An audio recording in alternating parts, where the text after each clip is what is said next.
your needs.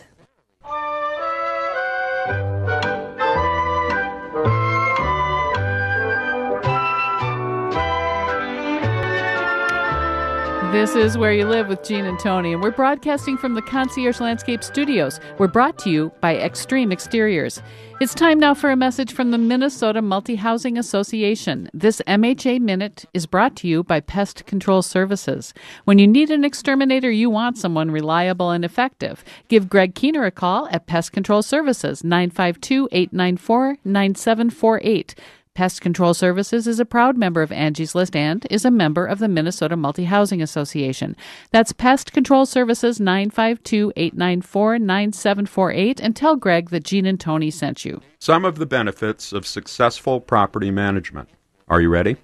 On-time payment of rent, improved resident quality, stabilized income, reduced turnover, controlled expenses, improved financial performance, less property wear and tear, allowance for property improvements, enhanced property value, being proactive, not reactive, better relationships with neighbors, fewer police calls, creating a community, being a great neighbor.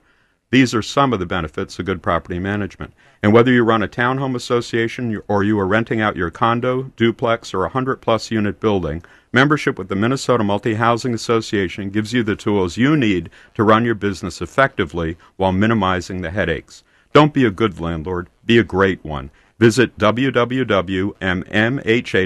That's two M's, mmha.com. You know, the Multi-Housing Association serves landlords throughout the state, and it's just a fantastic organization. If you are a landlord and you are not a member, you should consider joining. The newsletter alone is worth the membership fee. Yes, it is. The newsletter is called The Advocate, and those of you who are already members know that Lisa Peelan is the Director of Municipal Affairs at the Multi-Housing Association, and I wanted to pass on some information from her most recent article in The Advocate. This is about things that happen on the city level in the state. She monitors that for us. And this is kind of a culmination of what took place in 2011. That's right. She's looking back at the year. She will monitor as many city council meetings as she possibly can. She'll attend them. She'll get information from them and then pass it on to the members of the Multi-Housing Association. So sometimes we have the opportunity to give our input before ordinances are passed. That's very important. The other thing that I'd like to point out, because the folks at MHA are just great, every one of them. I know. To work and to deal with. If you had questions or concerns about what something means, you can pick up the phone. You can talk to Lisa. That's right. You could talk to any one of the other any of the other people that work at MHA, and they'll take time for you. To answer your question. Not That's a lot right. of organizations have that kind of accessibility, and I like that. That's true. Yeah. Well, Lisa wrote this article in the Last Advocate, and I want to pass this information on to landlords. She's recapping what went on at the city level in 2011. She said, as in previous years, a lot of the activity at the local level was designed to deal with the problem properties.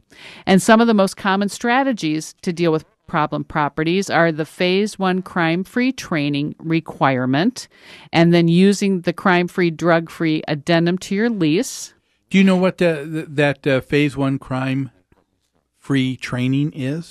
Many cities right now are requiring that you take that course or you take one of their courses for crime-free training, and it's basically a basic course in keeping your building secure, doing criminal background screening on your applicants. It gives you tools and ideas for security and for helping to prevent crime in your property. Okay. Yep. And is that offered through the city or through others as well, I would imagine? Different cities are offering the class, although the Multi-Housing Association also offers it. I don't know if it's a standalone class there or if it's part of their CAM training, their certification training. But anyway, you can call your local city and see if they are now requiring this. If you are getting your rental license, which you should be if you're a landlord, they will let you know if that's required. Other cities have been targeting single-family home rentals particularly, including Winona, Mankato, Northfield, and West St. Paul. They've adopted rental density ordinances. They're trying to control how much rental property is happening in formerly residential neighborhoods because occupants of single-family homes are concerned about living next door to renters. So it sounds like with this, then, some cities may be specific enough where they aren't just looking at a person's ability to be a good landlord, but they may say, we don't think it'll serve us well to issue another rental license this specific neighborhood. That's right. And so, wow. Some cities are saying no more than 10% of any given block in the city can be rental. But a lawsuit was recently filed challenging the legality of this kind of ordinance in Winona. The problem is, in today's market where people cannot sell their homes, they're trying to avoid foreclosure. So you may be looking at, here's the option. Either you have a rental property next door or you have a vacant home next door. Yeah. Which is better, which is worse. And isn't this the very thing that we've been talking to homeowner associations about? Yes. For the last couple of years. That's right. Because homeowners associations, like a municipality, are looking at this issue. Do we want rentals in our community? Do we want to control rentals in our community? Or do we want to have more abandoned homes in our community? I'm glad the city.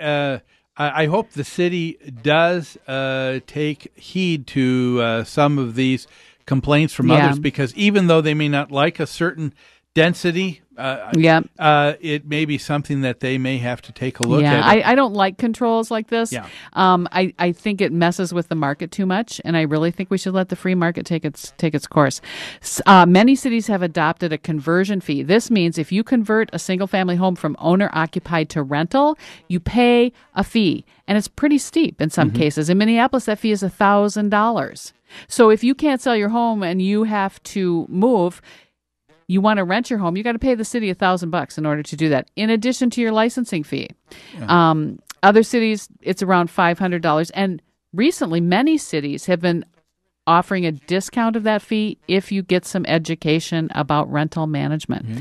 If you take an approved class, again, some of the cities are offering these classes. The Multi-Housing Association offers a great class called The Basics of Rental Property Management, and has an accompanying booklet that is approved by most cities. And while I like that idea, Tony, that there's a discount with some of the fees associated with rental property, if you take those classes, I'm for that. Some of the fees and some of the prices, I got to tell you, still seems a little bit too much or too prohibitive in saying, on one hand, we want to encourage good landlords, but they're certainly not making it easy for them. Well, I think they're actually discouraging rental properties. I think that's the why they do it. And again, they are forcing people to abandoned homes in some cases. And again, we see that with homeowner associations, cities, municipalities, the whole idea that just because you establish a fee doesn't mean that you're going to stop the bad behavior don't want to see. But some people just don't have that in their mindset. There have been significant increases in fines levied for violations across the board in most cities. But Lisa says more and more cities are recognizing that most property owners do a good job, or they want to do a good job. So they are now targeting their ordinances to the problem properties rather than coming across with blanket rules and new fees that blanket everyone. They're trying to target the few people that are causing problems with their rental properties. That's a good idea. I think that's a great idea. Let's see. There's a couple more things. In Minneapolis, if you have two licenses revoked, let's say you own several properties. If two of those properties have their licenses revoked, you could lose your licenses for all your properties. Another fee that's being introduced. Another one is the vacant property fee. Many cities are saying we're dealing with abandoned properties. They're causing us a lot of extra work. We have to make sure that they're safe. We have to make sure they're secure. We don't want people breaking into them. Yeah. There's no owner around, no one's taking care of it. So they're charging fees against that house because of the extra work they have to put into it. And I understand that because there is extra fees in boarding up and going back and for the for people on the city payroll in inspections to go out and to handle that. But boy, to have that fee, but then on the same hand with the city saying we're not going to allow you to rent it out, They're almost encouraging that vacant. That's a good point. It's a contradiction, isn't it? Yes, it is. The other problem with this fee is that it's a blanket fee. So even properties that are being attended to by their owners that are perhaps on the market for rental, they're still having to pay this vacant property fee, even though they're trying to rent the house, even though they're there every week to shovel the snow, even though they're taking care of it, making sure the heat is on so that things don't break. We came across that in our business where one of our owners in Crystal had to pay a $300 vacant house fee because we couldn't get it rented in December. And their limit was 30 days. If it was vacant for 30 days, you had to pay this fee. People just aren't thinking. No. Well, you know what? We've got coming up in a couple of weeks, Tony, we do have Council Member Don Samuels, who will be coming on this show to talk to us about some of those issues in the city of Minneapolis. Good. Because remember, they were the ones that most recently revoked the license of one gentleman at over 16 properties. Yes. I want to mention the Multi-Housing Association is trying to work with cities to kind of educate them on this issue and to provide an exemption for rental properties that are being cared for and that are on the market to be rented. Okay. Well, I think those are some great updates.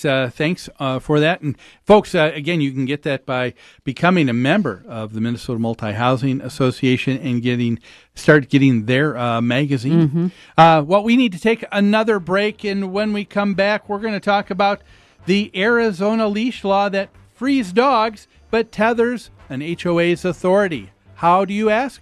We'll answer it after these messages.